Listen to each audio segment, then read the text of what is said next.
everybody. This is a pretty momentous occasion. I have to tell you, it's going to be hard not to get a little filled up after 18 months to see this room full. So let's give a round of applause. It has been a long couple years, and we are so thrilled to see a full house here on the third floor Gillis Reading Room for today's lecture. And Colin, how many are joining us at home? 38. So that's a great turnout. Thank you, everyone, for joining us today. My name is Deirdre Anderson, and I have the lucky job of heading up the Hingham Historical Society. And it is a joy to welcome you here, right on time. I would really like to thank today's panelists. It is an all-star group who has worked over the distance and with our small staff and our very dedicated education committee and additional volunteers to make today's panel possible. And I really think it is this magic mix of what we know in our collections and what's happening in the field today. So I am very grateful for your generosity of time. And to our education committee led by Eileen McIntyre, who has put this whole series together. We are really shining bright in one of our core foundations of our mission today of collecting, preserving, and promoting Hingham history. And when we gather today to talk about something as age-old as needlework and talk about its current applications, that really is a celebration of our history. We are coming towards the end of a very momentous year where in January, we weren't sure what was going to happen, and we have been full steam since the summer. And we will, in addition to today's wonderful lecture, the second of our 7-part series this year, on December 5th, Sunday, I invite you to join us for our 96th historic house tour, which would not be put off by the third time in history. So we are back, and with our friends from the Garden Club of Hingham and the South Shore Conservatory, we are going to celebrate our historic properties, this beautiful building, the Hingham Heritage Museum at Old Derby, the Benjamin Lincoln House, and the Old Ordinary, beautifully decorated for the holidays, and with our friends from the conservatory, a multi-sensory experience. So I invite you to please join us on Sunday, December 5th. Tickets will go on sale this week.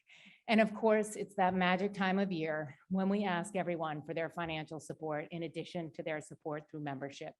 We will be launching the Hingham History Fund 2021 this week, and if you are able, we would be grateful for your continued support. Your support helps us do programs like this throughout the year, and we are very grateful. So with that, I will turn the dais over to Eileen McIntyre, our hardworking and wonderful chair of our education committee. Eileen, thanks.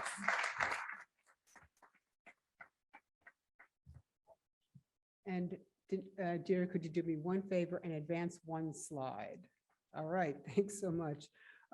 So this slide shows you, first of all, Eileen McIntyre, as you know, and welcome you all. This slide shows you how today's program will flow. So our first speakers are going to take you through 3 centuries of history, craft, and artistry represented by samplers, embroidery, and quilts in the collections of the Society.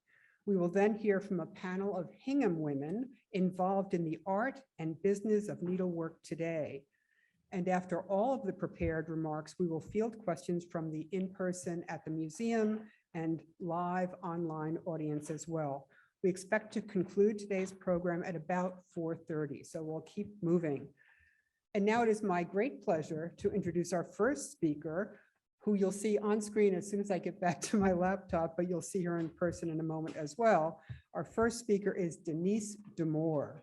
Denise is an attorney and information technology specialist, but in 2003, Denise founded the Mayflower Sampler Guild to pursue the study of education of women during the 18th and 19th centuries through the needle arts. She is the author of the beautiful catalog, Needlework Samplers Wrought by Tradition, now a collector's item, created for the exhibition that ran at Pilgrim Hall Museum in Plymouth a couple of years ago. And she's also the author of various historical societies' textile pamphlets. Denise is the owner of GDM Needleworks, and in this role, she consults with historical societies, including ours, concerning their sampler collections. Denise lives in Duxbury, Massachusetts. Welcome, Denise. Thank you, Eileen. I'd like to thank the Society for inviting me to speak about the needlework items in their collection. I'd like to also thank Diane Wilson for her unbelievable amount of love for samplers. Her research was exhaustive to make this possible, and her dedication to the collection that the Society has. With that, I'd like to state that the collection has a vast number of needlework items, many more than what I'll be going through today. There are things that span multiple centuries. However, since we have a brief time with you, I'm only going to be talking about a few of those items, taking you through the centuries and what was prevalent during that time. I won't be going into depth on any one of the samplers. You can save that for maybe the question and answer period. So I hope that this brief and spectacular take on the needle arts will enlighten you and encourage you, whet your appetite to learn a lot more. With that on our first slide, we're seeing marking samplers. Now, in the 18th century, and we're jumping to the 18th century immediately because there's nothing prior to that in the collection, plain sewing and marking was important for a female to know. Plain sewing provided them the ability to do hemming, seams, and construction of simple simple garments. Marking was needed for an accurate account of the household items. That accurate account also had to include the linen, the bedding, and the clothing.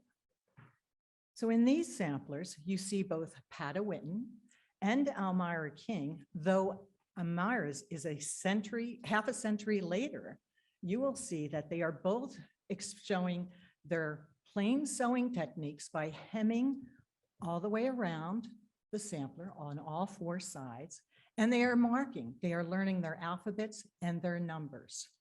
So these are what are considered plain and marking samplers.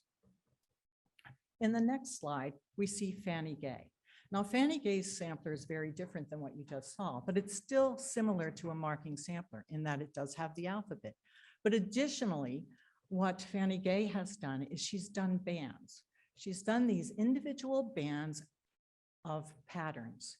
And in these patterns, they flow through. Now, by this period of time, printing of patterns had taken place. Previous to the 15th century, you had patterns being done on cloth for memory. You stitched those and made sure that you kept that piece of cloth to remind you as an example of what you might do. But by this period, there were already printed books of patterns. So Fanny has probably used a pattern book and has continued doing pattern after pattern. In this slide also, you can see that the sampler has been conserved. It has been now stitched down to a linen form, all right, covered linen form. And the conservator was kind enough to let us see the back of the sampler. That little piece that you see that's flipped up allows us to see what the threads originally looked like when Fanny actually stitched this sampler. You can see the vibrant browns and the blues, much better than what is on the front of the sampler. Though the sampler isn't in bad shape, but those blues are really standing out for you by being able to see the back of that sampler. Further, we can see through this slide some of the bands themselves and the stitches used. In that upper left-hand corner, you are able to actually see stitches that are called, they pull apart the linen a little bit and leave a little bit of a hole. And that's an eyelet stitch. So in Fanny's sampler, she has not only done different patterns, she has used different stitches throughout this exercise.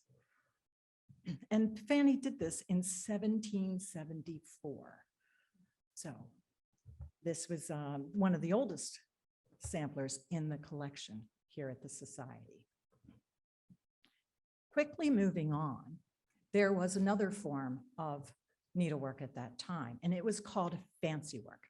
It was normally for the privileged, the people who had the means to send their daughters or children to school to be taught the embroidery work. And they needed the money, not only for the schools, but for the supplies that this fancy work would take. Now, the previous samplers that we saw were done with silk threads on linen, but this is done with silk threads on a silk ground fabric, not linen, right? The mourning samplers also were created between 1795 and the early 1800s. Now, there was a insurgence of mourning samplers in 1799, mainly because George Washington had died. And a lot of people wanted to memorialize his death. So you will find large number of samplers actually dedicated to George Washington. However, in these two samplers, you are seeing that they are dedicated to probably other people, not George Washington. You see the willows bending over the memorial. You see the beautiful, it's absolutely gorgeous display of peacefulness and calmness of where they're resting their family member or their friends, right? Now, interesting enough, though, in the previous samplers, we were able to see who had stitched them. People had signed them. Pata had signed hers. Elmira had signed hers, and so did Fanny Gay.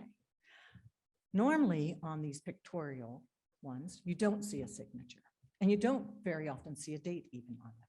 The only way we know that these were done in 1799 and at Derby Academy is at the very bottom, there's a piece of paper attached in this framing.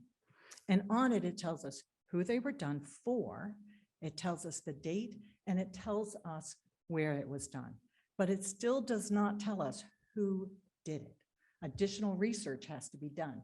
And this is one of the things with most of the pictorial types of samplers, the fancy work done at that time. We don't know who actually did them, right?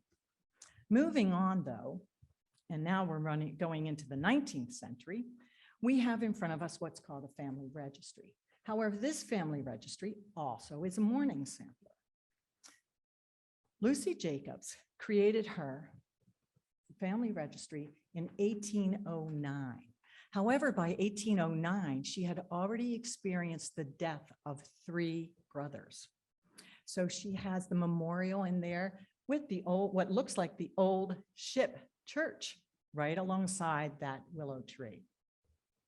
Now, Lucy also assigned her sampler at the very bottom. It has Lucy Jacobs, her age and her year, 1809. So she did it in 1809. Now, the interesting thing about this is that Lucy had probably a bit of linen still left there.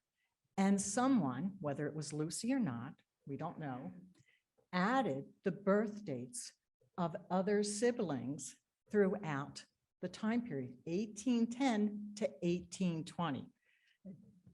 In addition to that, what you might not be able to see from the slide is that Lucy had 3 brothers named Joshua. It was not uncommon for a person to rename a child after a child who has passed. And in this case, it happened 3 times, right?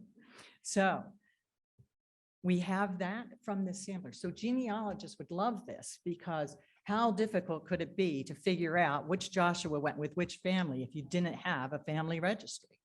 Right? So this is very helpful. Moving on, we see another family registry by Jane Sprague. Now, the interesting thing about Jane Sprague is that Jane's sampler also has the markings of the alphabet, but she added her vowels, A, E, I, O, W, U, W, and Y. I didn't know W and Y were vowels, but maybe they were back then. And so she has added that.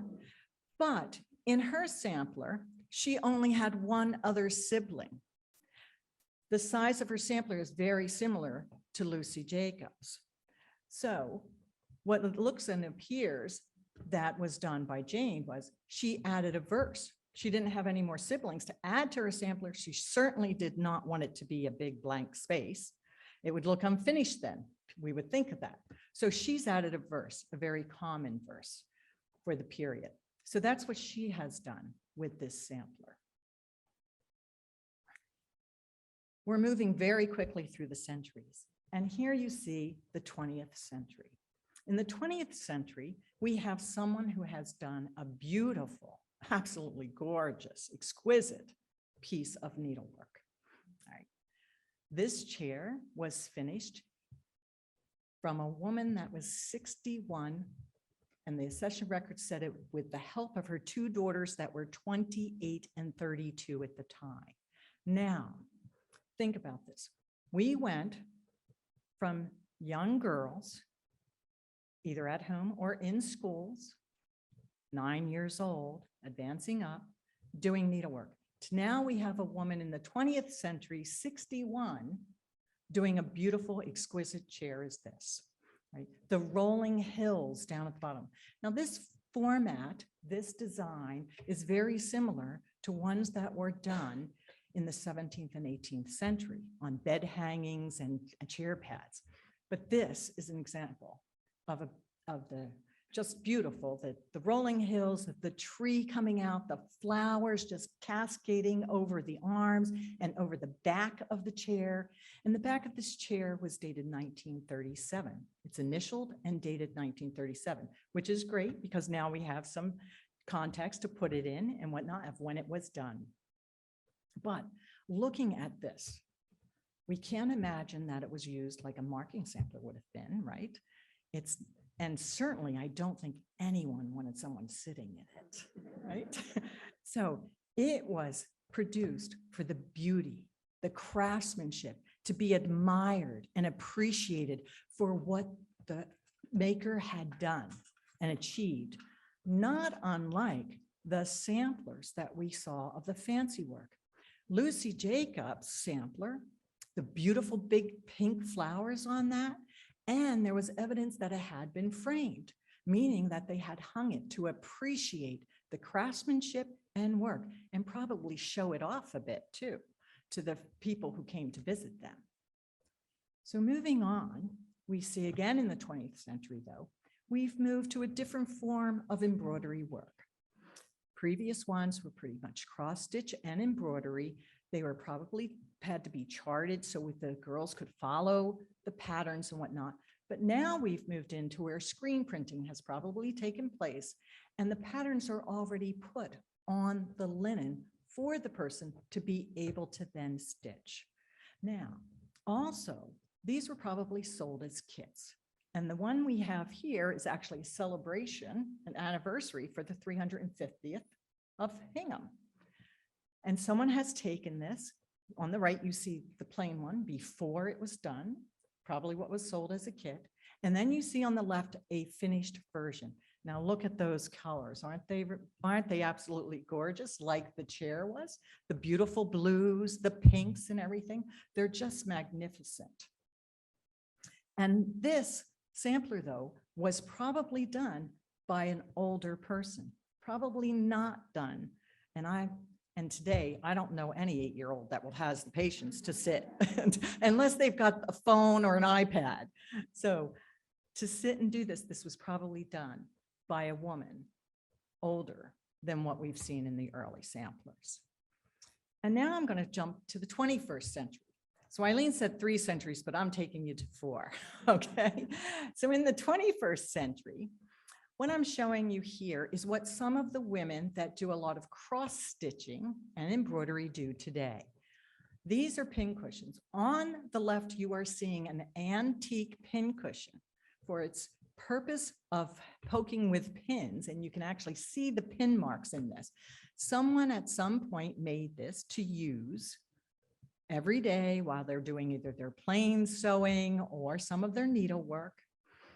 And on the right, you're seeing what is done today. These are patterns that people can buy, classes they can take to produce these pin cushions. Now, like the chair, I doubt that there's ever going to be a pin stuck in them. All right, they are there for beauty, for appreciation, to show the craftsmanship of the work that was done by the individual. And now we have to think about this. We've gone from people doing, young girls doing plain samplers in the 18th century, doing some fancy work, but still young girls, to women then doing more fancy work and showing something very, very, very beautiful. But again, it's for the appreciation and the craftsmanship to look at these beautiful pieces. And sorry about that.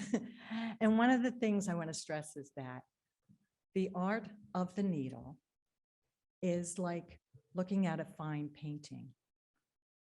A fine painting is done with nothing more than a brush and paint.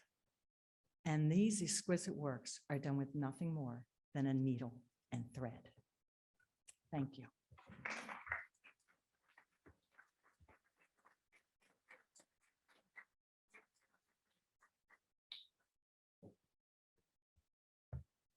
Thank you so much, Denise. What a great way to start off our program, that the artistry, the needle and the thread, and the beauty that they create.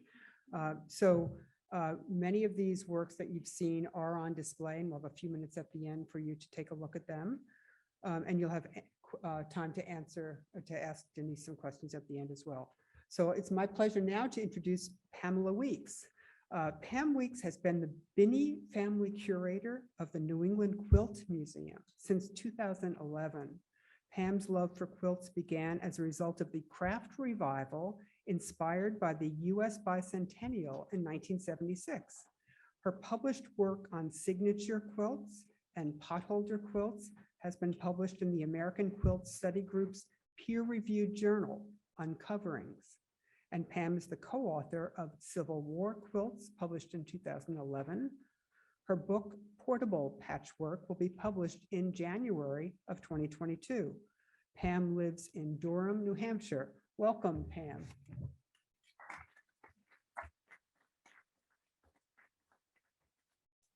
Thank you. It's delightful to be here today, and I appreciate the invitation to be part of this conversation. I had access to part of the database concerning the quilts in the collection. There are 47, and because of that and the information that was available to me, I'm going to keep my comments today limited to quilts made in the 19th century in the collection. But my last 3 slides will relate some of the fads from the 19th century that I'm going to talk about to what's happening in quilt making today. The images that we're using were taken by volunteers of the Massachusetts Quilt Documentation Project. If you have family quilts that reside in Massachusetts now, or were made in Massachusetts, I would encourage you to have them documented by Mass Docs, as we call it quickly. Just call the library at the New England Quilt Museum. You can find the information online, and we will be happy to add your quilts to the documentation project. We can go to the first slide.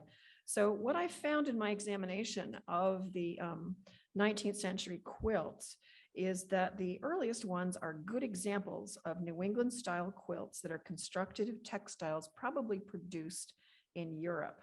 This is called a strippy or a bar quilt, and the mass documentation notes state that the fabrics are probably French. The New England textile, generally New England's earliest cotton pieced quilts, and we're going to skip over a massive number of whole cloth wool and silk quilts that would have been made in the 17th and 18th centuries, can feature repurposed textiles. But generally it's a myth that old quilts are made from repurposed textiles. This one may have been, we don't know, because unfortunately too many 19th century quilts don't come with provenance and are not signed. I wish they had taken their lessons from their samplers and put their names on them. But in this case, I also suspect, next slide please, the toile on the back is also French. This probably was repurposed from bed hangings. And, oh, I meant to note, to tell you, you'll see the little blue things across the top of the quilt.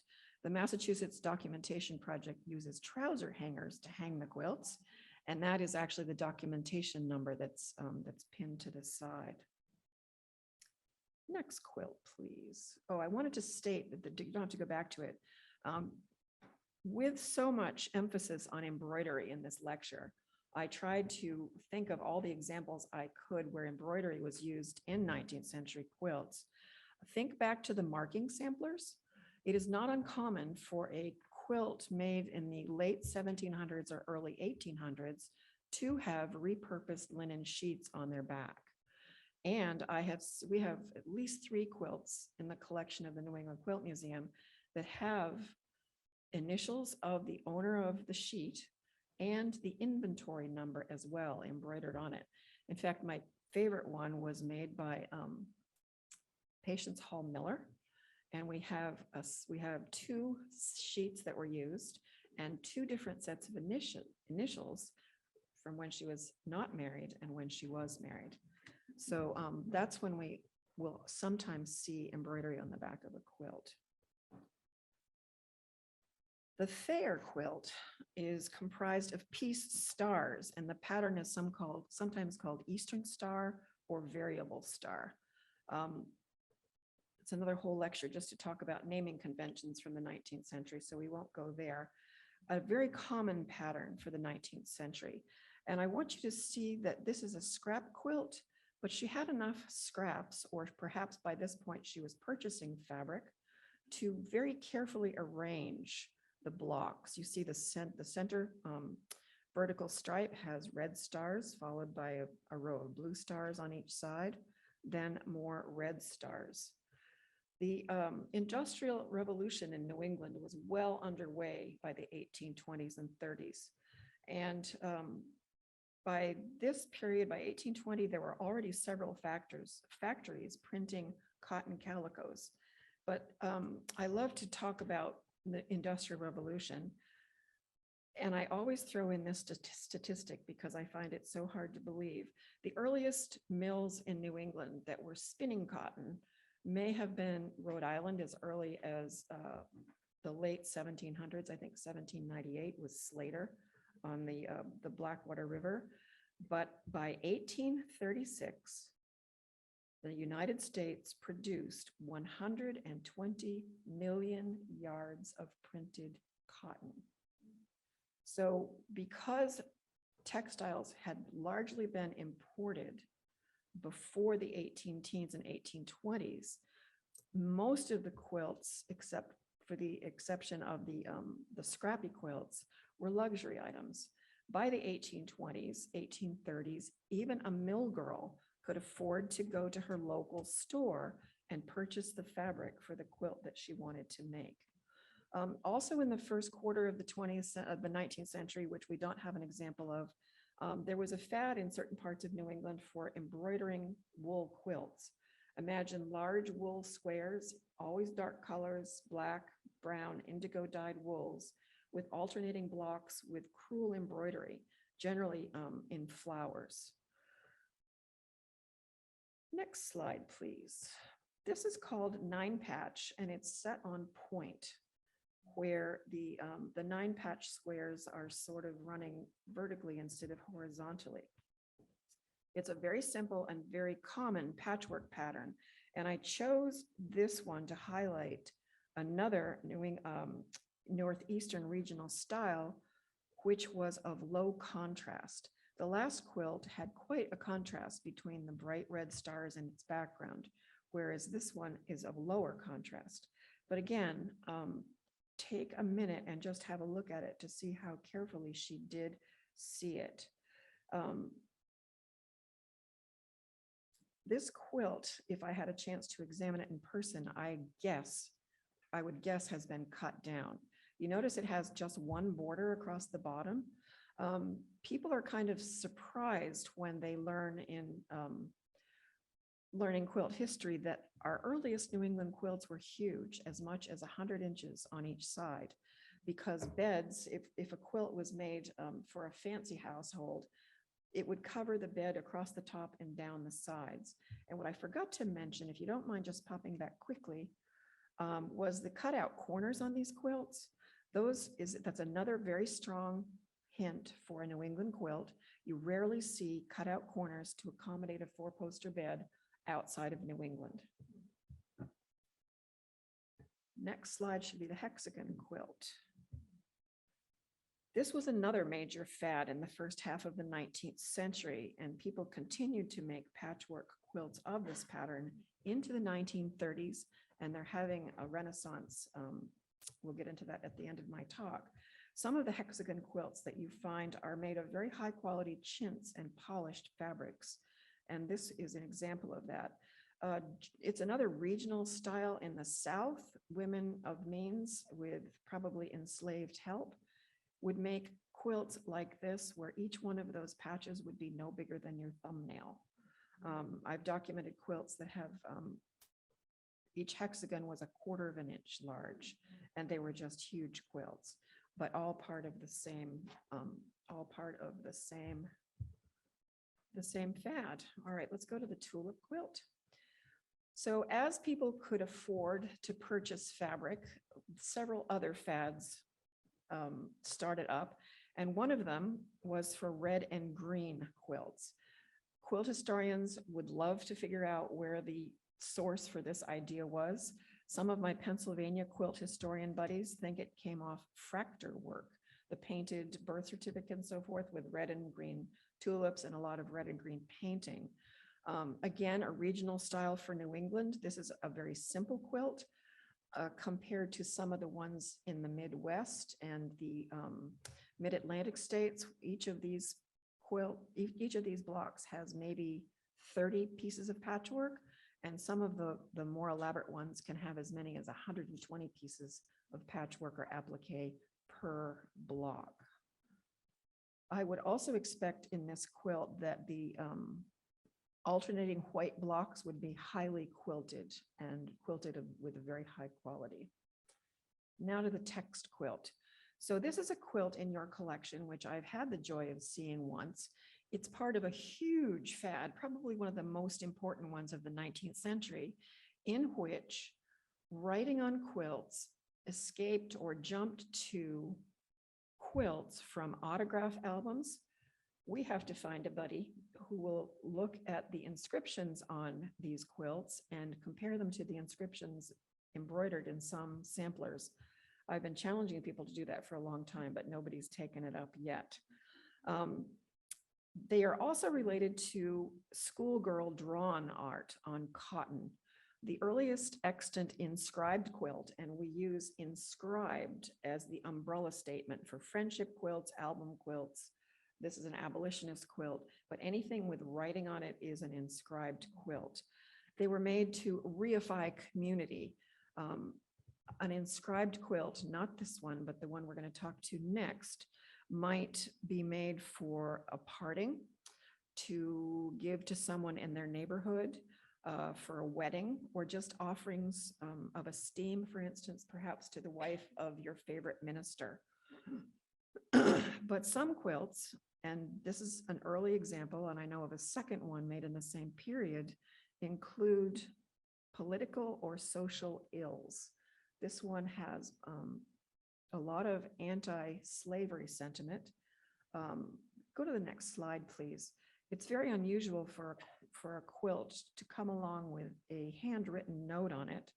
The note says that it was made by Mary Hershey Lincoln about 1840 for an anti-slavery event, and that she was also one of the first preceptresses of the Derby Academy, which I got a note that is not correct, but her uncle Abner Lincoln was an early headmaster of the Derby Academy, which is now home of the Hingham Historical Society, where we are. Next slide. This quilt is now on the rack in the back, and I've had a chance to look at it. It's pretty spectacular. Does anyone on staff know if anyone's done research on this quilt yet? Okay, project. We'll talk about that later. This is very typical of an album or a variety quilt. I have an 1848 diary entry from a woman who participated in making a quilt like this, in which nearly every quilt, every block is different. Please ignore the 4 basket blocks that are just the same. But it was made with research, we'll find out why, but it was made by a variety of friends, and the inscriptions do vary in penmanship. So this fad, the earliest extant signed quilt is dated 1836, and the fad lasted well into the Civil War and beyond. Next slide. Now, you folks need an apology. I tried my best to get this quilt donated here and not to the International Quilt Museum in Lincoln, Nebraska. I knew about it because of my research on my Civil War quilts book, but the donor really wanted it to go to the International Quilt Museum, even though I told him what a wonderful historical society you had and how well it would be taken care of here. But it was made in Hingham. It was made by the Fort Hill Ladies Sewing Circle. It is dated 1864. And if you don't know, the Fort Hill Ladies Sewing Circle was formed in 1851 to restore the Fort Hill Cemetery, the old burying ground. There is a great section in your history of Hingham, which I'm not going to quote today, except the part about the cows eating the shrubbery, which is pretty good. But the research that we've done on this tells us that, so the inscription in the middle is that this quilt was made by the ladies of the Fort Hill Sewing Circle and provided to the soldiers. Another inscription reads, Grandmother Kane, a member of the Fort Hill Sewing Circle, age 86. We found out through our research that this is Priscilla Kane, and that almost everybody on the quilt is either related to her, daughters, sisters, cousins of her daughters, or our neighbors in the Fort Hill neighborhood. And there are other names included are Cochran, Gardner, Williams, and Cushing. And again, I could do a whole lecture on this quilt, and I have. It's very hard for me to turn the page. Another kind of quilt that falls into the fad of inscribed quilts became very popular, especially after the 1870s and 1880s, for fundraising. You have one in your collection made by the Hingham Young People's Christian Union. You took a quick look and couldn't find in the record what that might have raised money for. The other quilts that I've researched from this period were made by church groups, were usually for a capital campaign, like adding to the vestry or doing some sort of repairs on the church. And this one is very, very, very typical. The slide is showing you that it's pink. It's really a deep turkey red. And you would pay to have your name inscribed on the quilt. And but this one has the signatures are all in the same handwriting. So they had a scrivener who did it. All right, we're going to jump through the next few slides very quickly. You have a gorgeous log cabin, which is on display, very popular in the late 1880s, earliest in the 1850s. Its sister would be a courthouse step quilt, which is the next one. Same method of making it with strips of fabric alternating light and dark. And then we're going to jump to what's going, this one I had to include just because it's so cool. I've only seen 2 or 3 other ribbon quilts, but you've got a really good one in your collection. So next slide. What's happening today, the very latest quilting craze is called modern quilting. And the modern quilters are heavily influenced by antique quilts. Your quilt is on the left, and a modern version of a log cabin is on the right. Next slide. Your beautiful 9-patch from the 1830s or 40s is mirrored in the 9-patch that was made in 2020. And the last slide is what I call an exploding hexagon. Your hexagon is on the right, and a modern hexagon quilt is on the left. The last comment I'll make is that embroidery on quilts in the 19th century was not common. Some of the more elaborate Baltimore album quilts have Berlin work, which is wool work done in a half cross stitch. Some of them have crewel work, but the great example of embroidery on quilts that we don't have a picture of are crazy quilts, and they are crazy embroidery, silk, velvet, crazy patches just covered with embroidery over the surface. No earlier than 1875 and a fad well into the early 20th century. Thank you.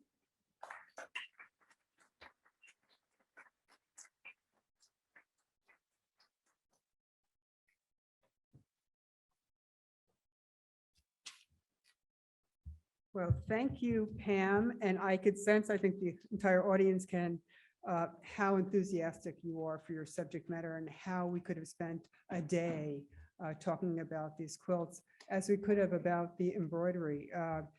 Just wonderful job. And I appreciate so much that both you and Denise disciplined yourself so that we could cover our panel as well today. And I know that was challenging. So I'm going to introduce our panelists, and then as they're taking their seats up on the stage here, I'll go back to my computer and show you a few 21st century items to set the stage for the conversation that I'll be having with our three Hingham women. So first, Joan Barrett has been stitching for more than 40 years, taught by her mother, who had a love for all things creative.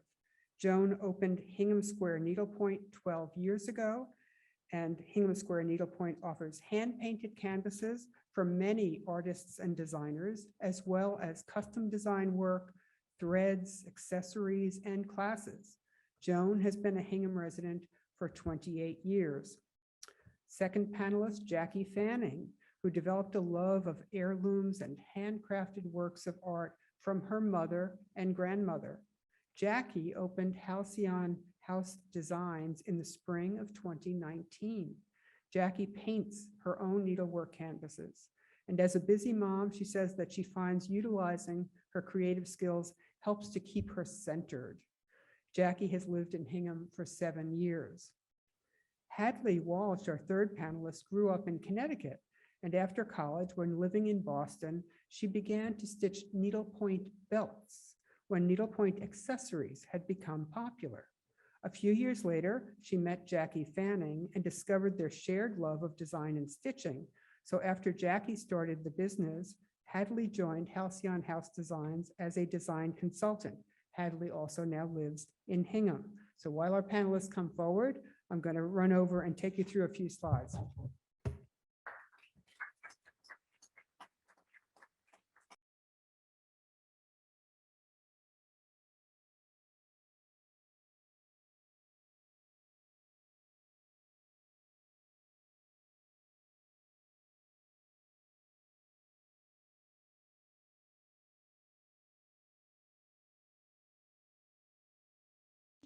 But unfinished slipper, which Denise tells me was a man's shoe in the collection of the Society from the 19th century.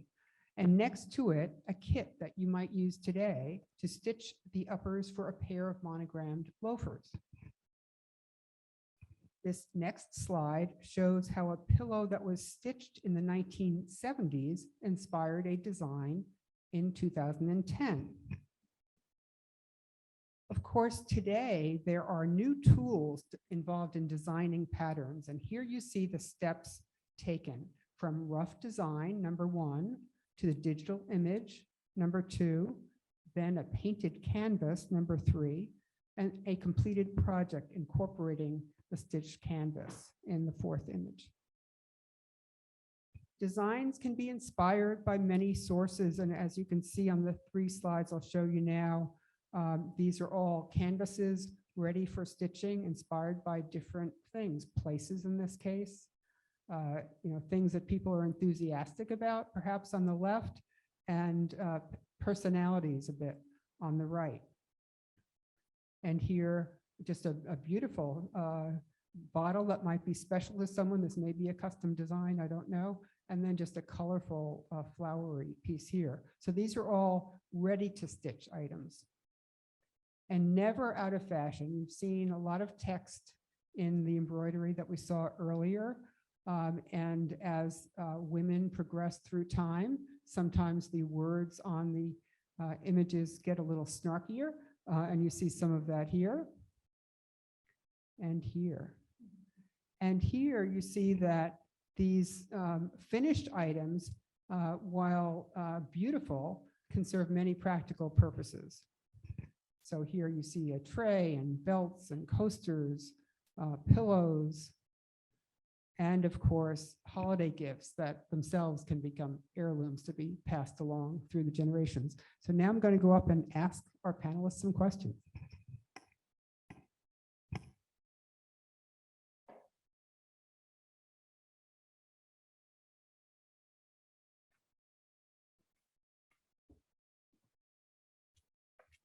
So welcome again, Joan, Jackie, and Hadley, and thank you so much for spending time with us today. Let's start our conversation talking about the recent growth in love of needlepoint. Maybe Joan could begin. In your 12 years of running your business, what have you observed about the factors that contribute to new interest in needlecraft? There's a lot of different factors that come into the growth of needlepoint over the Oh, years. I'm sorry. Sorry. There we go. Sorry. There's a number of different factors that come into the growth of needlepoint over the years. I just didn't want it to be too loud. The first that started was the changing of stitching.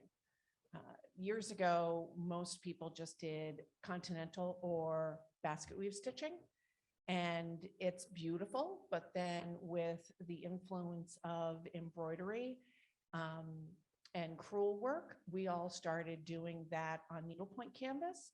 So it started enthusiasm, it started interest, because there was something different that we could do on the canvases. We could embellish and enhance the artwork that was painted on the canvas, and in a way make it more our own versus what was just painted.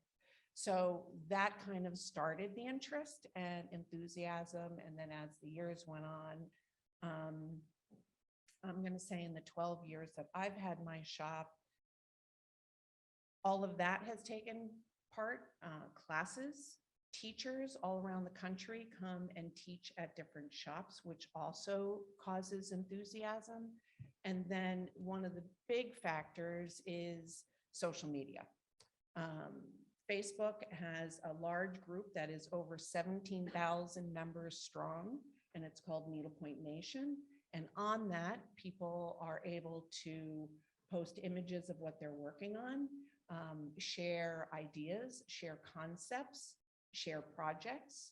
And through all of that, as well as the classes and what everybody else is stitching and what your friends are stitching, just causes this huge growth and enthusiasm within the industry.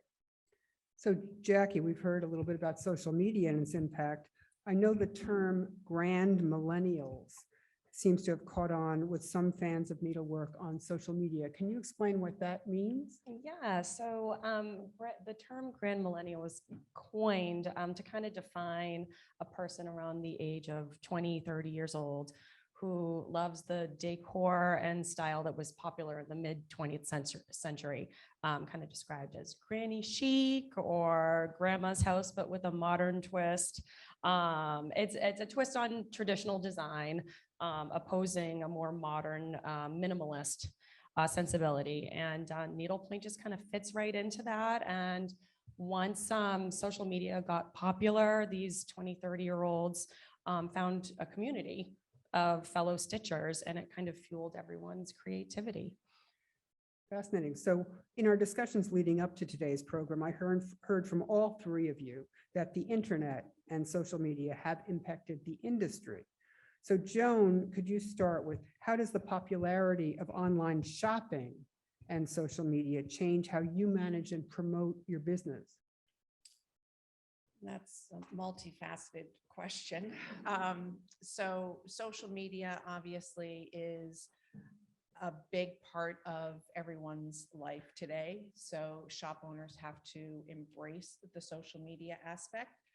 And we have to have a presence on social media in order to further our business and be successful within our shops and our industry. So I just lost my train of thought. Don't you just love that?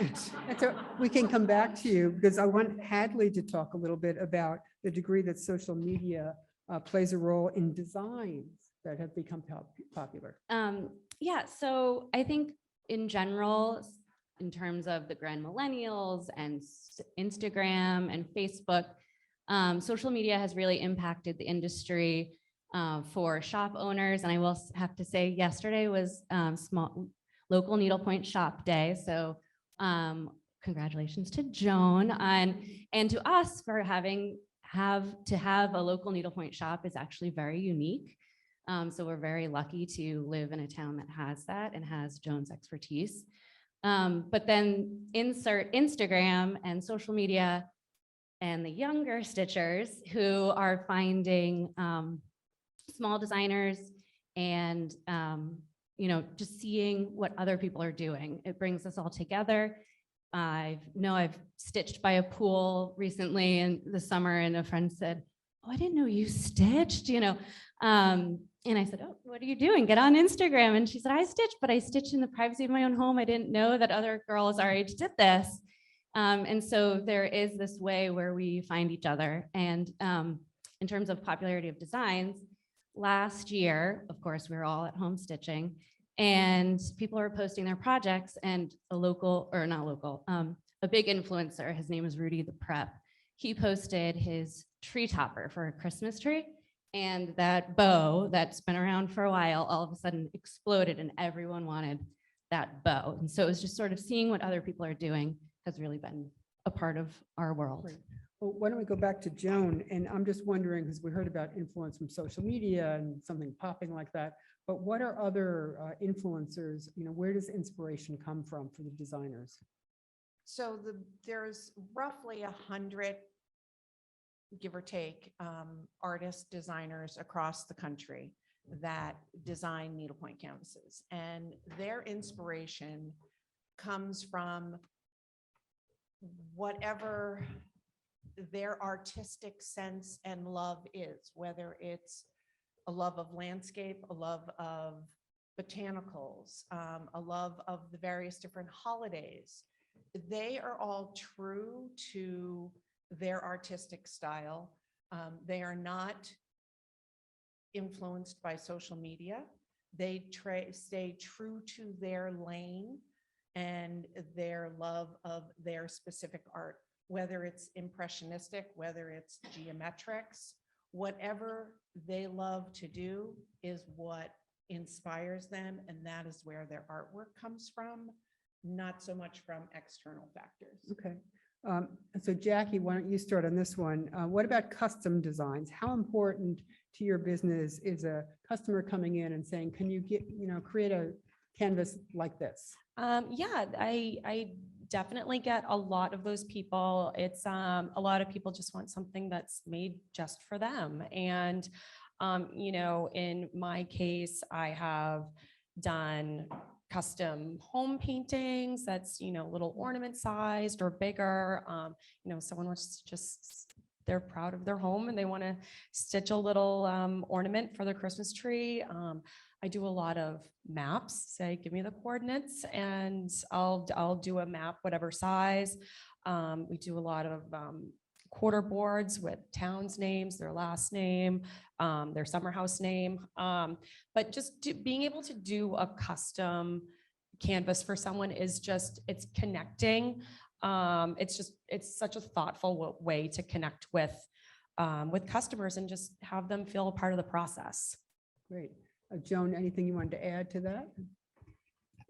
So custom work, like Jackie is saying, makes it very personal to the individuals that come in and ask for custom work to be created. Custom work for my shop is probably at least 50% of my revenue comes from doing custom work for customers. And we have done the full gamut. Belts are very popular, which are theme-based. They would have icons put on them that pertain to that person's life. We also recently did custom chair seat covers for an anglers club in Florida for their Commodore's table. It was 18 chair seats Wow. that were custom painted and created for that club. We've done full-size stockings that, and one that I'm thinking of is a customer, her grandson is named Jack. So her whole thought was she wanted to do Jack and the Beanstalk. So we had an artist that we found, and so let me segue into that. To find an artist around the country that will do custom work is difficult. A lot of these designers obviously have full lines that takes them many hours of work to create new concepts, new designs, new canvases. So to fit in custom work is difficult. So to vet out and find the designers that are willing to do that is difficult. But when you do find them, you hold on to them and they do wonderful work. And this particular designer did a spectacular job on the Jack and the Beanstalk stocking. This young little boy will have a fabulous stocking for years and years to come, and he'll be able to hand it down to his children. And it was all custom designed just for him. Wow. So one of the fun things that we got into conversation, one of our rehearsals, was about the use of text or poetry and sometimes snarky verse in needlepoint and how that's evolved over the years. So maybe Jackie, you can start on this one. Just wondering about your thoughts about how women communicate through something that goes on, let's say, a pillow in their living room. Sure, yeah. So you can see right over there, growing up, I remember thinking this was the freshest thing ever, that my grandmother had this bright orange pillow in her living room, and pardon my language, but it said, "Nobody loves a smartass." And I always just thought that was so fresh. And, my sisters and I all giggled at it, but it showed her sarcastic personality, but it also meant that she wasn't going to take any sass from anyone, but saying it without having to say it. I just think the idea of an ironic phrase that's beautifully stitched, thoughtfully stitched, and it's placed in a place of honor in your home, it subtly can convey a message, whether it's sweet or snarky. So that's my favorite example of that from my childhood. Okay, who else would like to comment on that? So phrases on canvases started in the 70s, and no one was at that time actually painting them on canvas. People were using cross-stitch alphabets, and they were creating them themselves on these canvases. And the snarky phrases that they were getting were either coming from, I know at that time, Joan Rivers has always been a huge needle pointer. And of course, we all know that she's very, very snarky. So it would have been perfect for something that she would say, maybe in one of her stand-up comedy acts, to go ahead and put that on a canvas. There was another woman, I think Bunny Mellon might be her name. She was a very dear friend of Jackie O's, and she also had a snarky phrase put on canvas, and that was actually auctioned off when she passed away. But then in the 80s, it started to become a little bit more popular, but designers weren't actually putting those phrases on canvases themselves until probably the early 2000s. And then, of course, since COVID, it's just ramped up. And of course, we've come up with some excessively snarky things that have been put on canvas. Right. Yeah. Point out too, in one of the samplers, and I forget which girl it was, that we saw did sort of have her own little snarky comment because she had missed a letter in in the alphabet. And then sort of at the end of the alphabet, she sort of said, had I, been paying more attention, I would have remembered the O, or, Right. So there is sort of that vein that has come through historically from the samplers to today. And I think that there's just something to really interesting to spend your time to put a swear word on a pillow. And I think, Jackie, you touched on this a little bit, but when we talked in our earlier times together, you also talked about things that sometimes a woman might not be comfortable saying to someone's face. So there was one example about a pillow that addresses a guest and how long they might stay in the house. Do you remember There's the something phrase? about going stale after 3 days. and- Yes. You're leaving Sunday, aren't you? You're leaving Sunday, aren't you? Yes. A subtle way of saying they don't like house guests staying around. Right. Uh, You'd stitch that up and you'd put that on your guest pillow, but you wouldn't say that to your guests when they entered the house for the weekend. You're leaving Sunday, aren't you? A lot of the other inspiration that has come from or for these phrasing canvases are coming from cocktail napkins. Think about what's on cocktail napkins. Well, you can transpose that over onto needlepoint canvas. I mean, if it's going to be on a cocktail napkin, you're safe to put it on canvas. Cartoons. Think about some of the, cartoons over the years and what the funny thing is that is said underneath the cartoon. That also can then be an inspiration for people as to, like in the 70s, what did they want to put on their canvas? I gather that there are needlepoint designs for many holidays, but you surprised me, Joan, talking about one of the holidays that's very, very popular. So of course, for every single holiday, there are canvases that are designed by, again, these artists all across the country. And some of them, like I was saying, stay in their lane. Christmas, if you say Melissa Shirley to most needlepointers, they know exactly what a Melissa Shirley canvas is going to look like, whether it's a Christmas canvas or a Halloween canvas or one of her florals. The same with a number of other designers as well. You throw their names out there, but what most people would be surprised to know is that Halloween is the second most popular holiday in the needlepoint industry. There are tons of people that love Halloween and they love stitching projects for Halloween. They will erect trees in their house and cover the tree with Halloween ornaments to celebrate Halloween. They'll create a canvas and turn it into a candy box, and that's what they'll hand out the candy from. The other thing that I think that's important for people to also know is belts. Needlepoint belts are also something that have been very, very popular in the needlepoint industry, and people wouldn't necessarily automatically think that. And the needlepoint belt started all the way back in the 70s. It was started by a woman, Elizabeth Turner, who started the company, the Elizabeth Turner Collection in Louisville, Kentucky.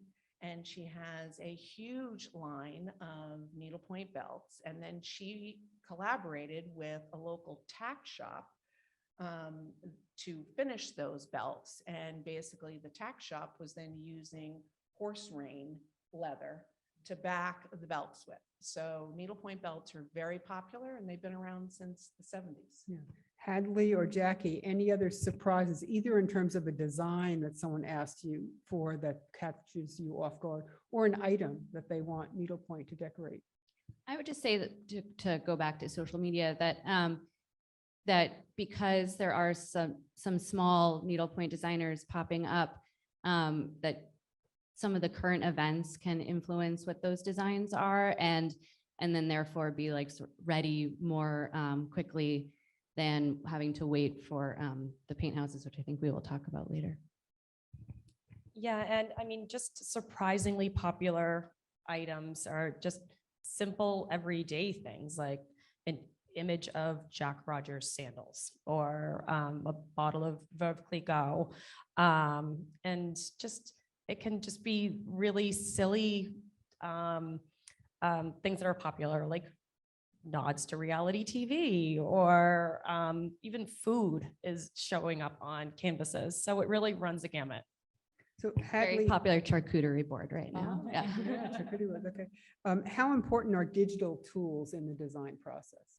Yeah, so having made the sort of jump into helping Jackie design, I would think it's safe to say Jackie would admit that she's not the most tech savvy. And so she realized that there was a need, that she had some designs in her head that to translate onto the grid pattern of needlepoint canvas can be a little tricky. And so there are computer programs out there.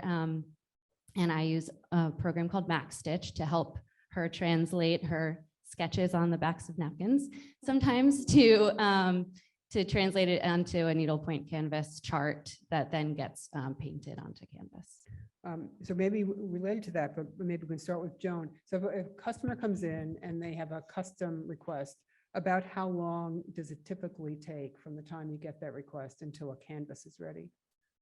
Okay, another multifaceted question and answer. So it can, if you were doing a belt, it can be as quick as 8 to 10 weeks, possibly, depending on the painter's schedule and what they have on their plate of things to do. All the way up to the stocking, which I had talked to you guys about already, the Jack and the Beanstalk stocking. That was probably 6 to 7 months by the time it was designed, it was tweaked, it was approved by the customer, and then it was painted on canvas. But to go back to the painting of the canvas process, I think now would be a good time for me to talk a little bit about the painting houses. So years ago, the artists painted all of their own canvases. They did have a few people that maybe would help them paint those canvases. Their original designs, they would then give to a friend, and then the friend would paint those. As popularity grew and people needed to produce more than just one or two of a design, painting houses started to pop up. And the painting houses were not here in the States. The painting houses are still overseas. Two of the main painting houses are in the Philippines and in China, where the majority of all of the canvases are painted. And the process is that the designer or artist will come up with their concept. They will do their sketch. They will mark it out with a fine tipped Sharpie a lot of times on the actual canvas. And then the design will be painted with acrylic paint, all stitch painted generally. And stitch painted means that the paint is actually put on the exact intersection of the canvas in the exact color of which you're going to stitch it. There are painterly canvases as well, where it's not stitch painted. The artist has just gone ahead and painted their design, and then the person that's going to stitch it then needs to interpret to a certain extent, and sometimes loosely, what the artist had intended. And that kind of also gives us the freedom to stitch it somewhat the way that we would like to, because once it's stitched, no one's going to look at that and say, oh, you did something wrong, because they don't know what was painted under there. So the original then painting will be done by the artist. That original will be sent to the painting house, and then the painting house will reproduce that in whatever quantity that artist has requested. And of course, depending on the number of orders they've also received from the shops and such around the country. But that started about 25 years ago with the painting houses. Before that, the artists were all still just painting their own canvases. Jackie, anything to add about how long it takes for a custom work in your shop? Yeah, I'm on a much smaller scale than what Joan is dealing with people coming to her for custom work. But, I have 3 little kids and I paint from a corner of my living room. And so it kind of depends on where my life is at the moment and how fast I can paint away while the kids are at school.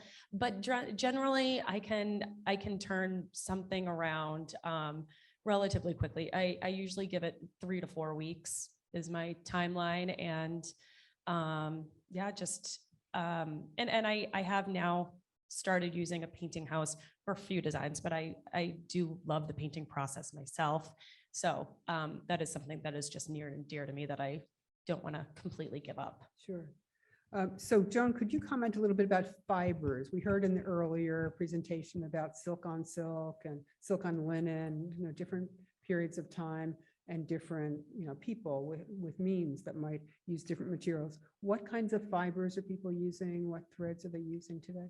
So the fibers have changed dramatically over the years. Years ago, like when I first started needlepointing, we used primarily something that was called Patternayan wool, and it was a pliable wool, but it was a very raw, rough wool, and it was inconsistent throughout the strand. So you would get areas of the strand that might have like a little thicker clump in it. So when you were stitching with it, it gave a thicker appearance. It was not a refined look. And then the more that we started to incorporate crewel and embroidery stitches and aspects into needlepoint, then the threads and the fibers started to change. And we started to move away from the raw wool and go to a wool silk blend. And then we started to move more to 100% silk blends or a merino wool, which of course is a much finer, softer look when you're stitching with it. But there are a lot of other things that we also use now. They've started creating sparkly threads. And I'm going to say we probably maybe 20 years, 25 years again as well, have started with all of these different types of fibers. We have fuzzy fibers. We have, like I said, we have metallic fibers. We have variegated fibers, which means that there's multicolors within the strand. They're hand dyed so that instead of doing water and having to paint the water per se with the threads that you were using, you can use this variegated thread to stitch the water and you'll get all of these beautiful variations of color within the water. Great. So I think this would be a great time to open for audience questions. And I'd love Denise and Pam, if you could use the podium mic. I'm going to go over where I can see the Q&A coming in over the Zoom. And okay, so Deirdre, you have an audience mic. What we're going to have to do is share one mic. You've got the audience, you've got this one. I need to have a mic for asking the questions coming over Zoom. So let's start with audience here and we'll see how it goes.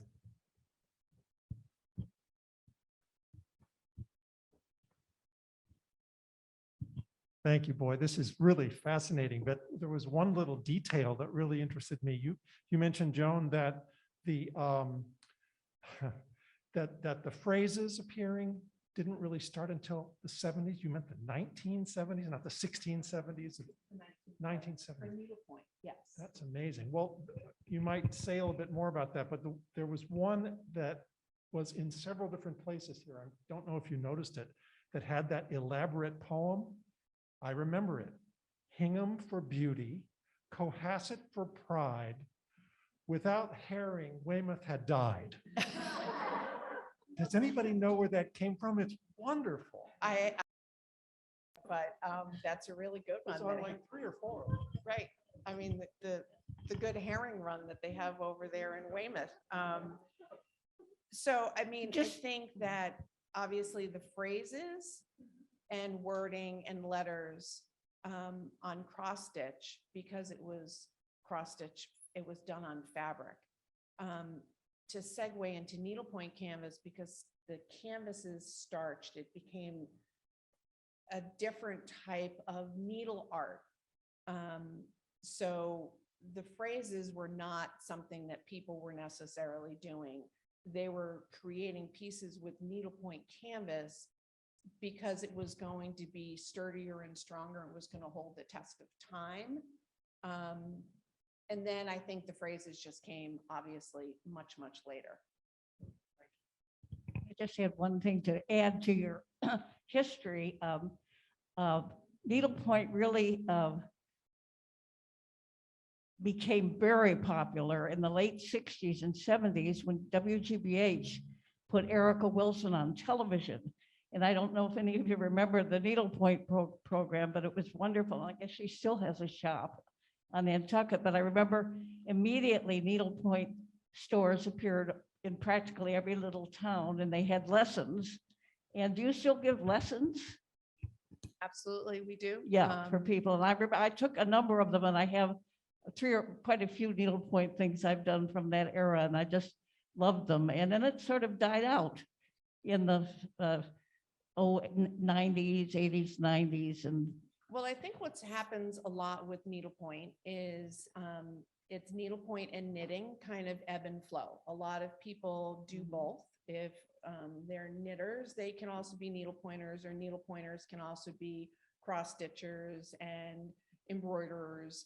So we've found over the years that it kind of ebbs and flows. So knitting can be on an uptick and needlepoint can be a little bit on the lower tick, and then it can switch and needlepoint can be on the uptick again.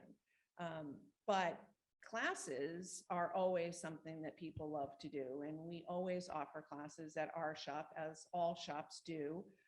But then, of course, with COVID, that's become a very, very difficult process. And hence, a lot of teachers then went to Zoom. And so now there's a lot of national teachers that are doing their classes through Zoom and no longer in person and traveling all over the country to teach.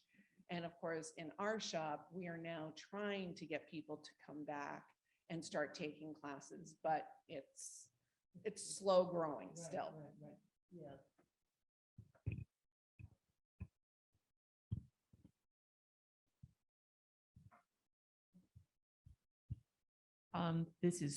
I'm just curious on that beautiful crewel chair, if the folks that did the crewel work worked on the chair as it had been constructed, or would they work on fabric that then an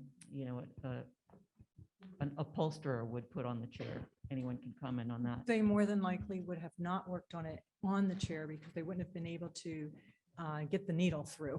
So more than likely, the fabric was, the drawing was put onto the fabric for them.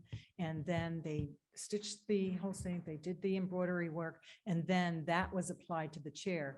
Now, they would have had a layout of the chair also on the fabric, so they knew where pieces were going to go. They wouldn't have just taken a big blank piece of fabric and then started stitching all over it. They would have made sure that they knew where were the arms, where was the backing. And sometimes based on how the chair would have been constructed, it would have been multiple pieces of fabric. So they would have known that this was the arm, this was the seat, this was the backing. So they would have known all of that as well. And then the designs would have been designed specifically for that piece of it, but making sure it all looked as one. If you think about that chair, the tree looks like it's coming right out of the seat, with the rolling hills and whatnot. It's not as if any pieces are separated or don't look like they match. Okay. Hi, I just have a question from the business point of view. I did needlepoint, and now I'm more into counted thread embroidery and, but cross stitch, but all the other kinds of, stitches, and loving all the variegated fibers and all the other special fibers you could use. Why, from a business point of view, there are just no more shops for that. There's, I think, only 2 in New England left. And why wouldn't you carry that kind of stuff? So I think what happened with the cross stitch industry and having shops, there were a number of different shops. There was a great shop down in Plymouth that, and I wanted to say it was called the Sampler? The Sampler. Online kind of sadly hit the cross stitch stores really hard, because people could go online and they could buy cross stitch kits. And the price point for cross stitch kits is much lower than the cost for needlepoint. So the revenue wasn't there for shops to stay open and sell cross stitch if people were just going to be coming in and buying threads. You can't keep a store running by just selling threads. You have to be able to sell all of the other items that pertain to that needle art in order to be able to cover your overhead. Thankfully, I mean, up until not too long ago, needlepoint was also being just purchased at your local needlepoint shop. Online is also having a significant effect on the needlepoint industry as well, because people can buy needlepoint now from lots of large online needlepoint businesses that are also shops. And so that is having an effect. So that's one of the reasons why it's very difficult to find cross-stitch shops or crewel or embroidery as well. I get calls all the time. I have one question that came in from a Zoom listener who wanted to, and it's a question for Pam, wanted to know what the gray squares were at the bottoms of the quilts, and must have missed the point you were making about these typical New England designs quilts that have cutouts on the side. You want to just reiterate that? If it's a gray square, it is the background that the Massachusetts Quilt Documentation Project uses for their photo shoots. They use a gray photographer's sheet. And again, the quilts are cut out to accommodate the 4-poster foot posts. Too many people think that that flap at the bottom is to go over the pillows, but it's not. That's for the foot of the bed.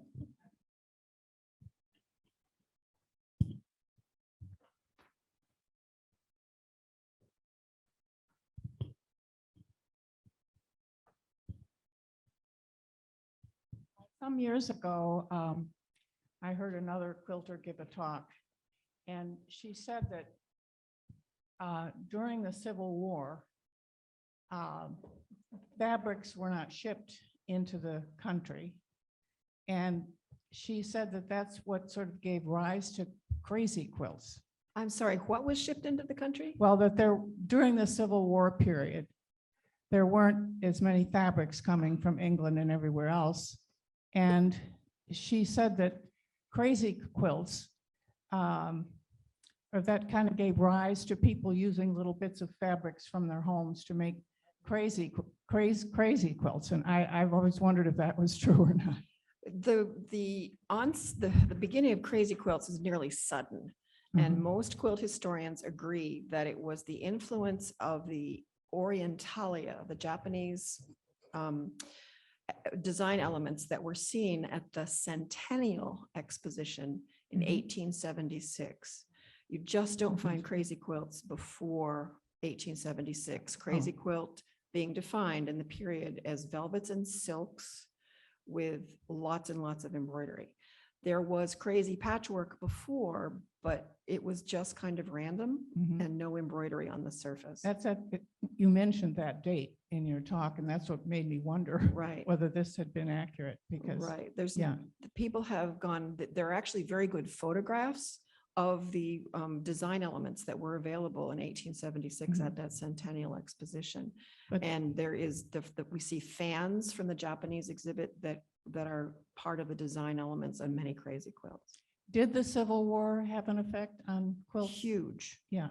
But to everyone's surprise, that's when we began to see what we call deep scrap bag quilts, where someone who's been keeping her fabric scraps for even 2 or 3 generations. You begin to see it in Pat, your Hingham quilt has fabrics in it from as early as 1840. So someone was keeping it. And I don't know enough about the actual availability of cotton for the New England mills. I understand that some of the mill owners saw the Civil War coming and were stockpiling cotton, but not all of them. Thank you. And fabrics went, there are diary entries, I'll take that back, that state that calico went from pennies per yard to $3 to $4 per yard during the Civil War.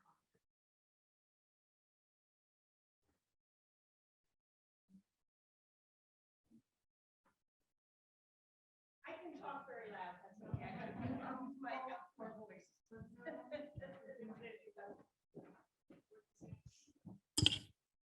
I guess this is both like for Pam and or Denise.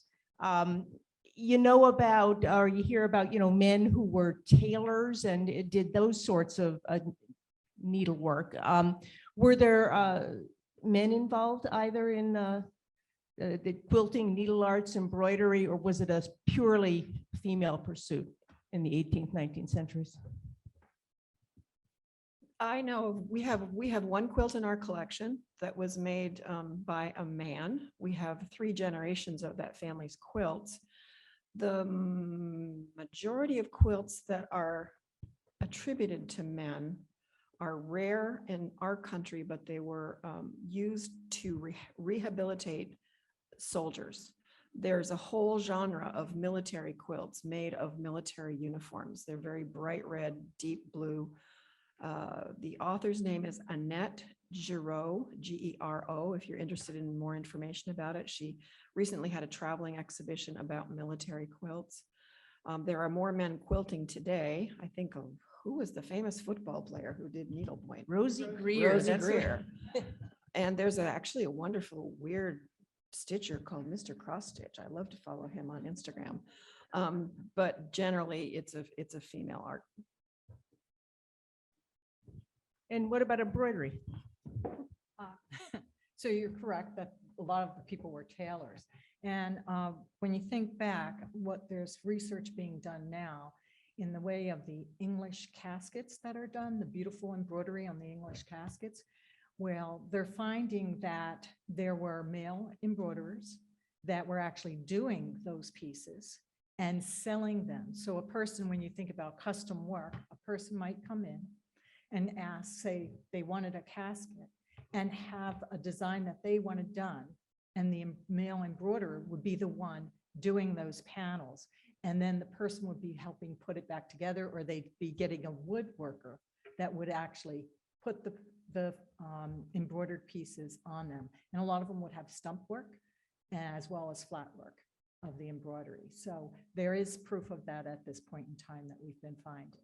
So, and I know for one thing, for embroidery, my father embroidered. So he did faces on dolls that my mother did and whatnot. And he said that it was because of his Navy days that he had to learn to sew and fix things and hem things. So he did that. And you'll know that there's a lot of men who do their own sails for their boats. So there's you won't see them in necessarily the stitching world where you see them in the guilds and the other places, though I have a very good friend in Texas who is a prolific stitcher, and it's a male. So.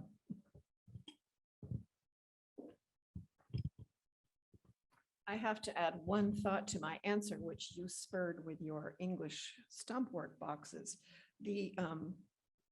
Many of the early quilts that came to this country that were made in England were made in the guilds, and the men were quilters. There would be a dyer's guild, a spinner's guild, a weaver's guild, and the fabric would go from guild to guild. And when it hit the quilter's guild, the quilt would be quilted by males, and then again a different guild, I believe, did the finishing. So this would have been the 17th and 18th centuries.